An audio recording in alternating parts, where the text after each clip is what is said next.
Mother Teresa గారు ఆమె అనుభవంలోంచి చెప్పిన మాట, మనుషులు నిశ్చేతకులుగాను స్వార్థప్రియులుగాను ఉంటారు.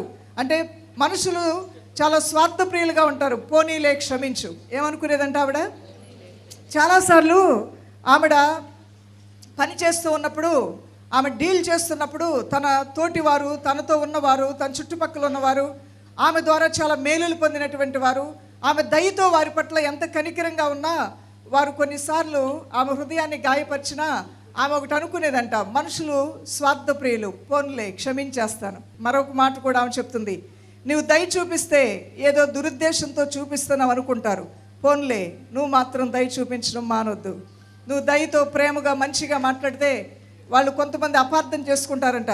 నువ్వు దయ చూపిస్తే ఏదో దురుద్దేశంతో చూపిస్తున్నావని అనుకుంటారు కొంతమంది, పోన్లే నువ్వు దయ చూపించడం మానొద్దు.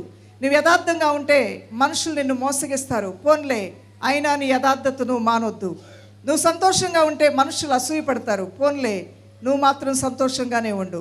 నీవు ఈ రోజున చేసిన మంచిని రేపు కొంతమంది మర్చిపోతారు, పోన్లే నువ్వు మాత్రం మంచి చేస్తూనే వెళ్ళు. ఆవిడ అనుకునేదంటే, ఆమె డైరీలో రాసుకున్న మాటలు ఇవి, నువ్వు మాత్రం మంచి చేస్తూనే వెళ్ళు. నీవు కలిగి ఉన్న దాన్ని లోకానికి అందించు, అది సరిపోదు, పోనీలే నువ్వు చేయగలిగినంత మంచి మేలు చేస్తూనే ఉండు. మనం చేసింది ఈ లోకానికి సరిపోకపోవచ్చు, మనం ఇప్పుడు చేస్తున్న అనాథాశ్రయాలకి మనం చేస్తున్న సహాయం సరిపోకపోవచ్చు. నేను చేసేది అందరికీ సరిపోదు కదా అని చెప్పేసి చేసేది కూడా మానేయటం అనేది వద్దు. నేను ప్రార్థన చేయలేను అని చెప్పేసి చేసే ఆ చిన్న ప్రార్థన కూడా మానొద్దు. నేను అంత పెద్ద పెద్ద టాలెంట్లు నాకు లేవు, పెద్ద పనులు చేయలేను అనుకుంటున్నావు, కానీ చిన్న పనులు చేస్తున్నావు. ఆ చిన్న పనులను చేయటం మానొద్దు. చిన్న పనులే ఒక రోజున గొప్ప విస్తరణగా దేవుడు చేయబోతూ ఉన్నాడు.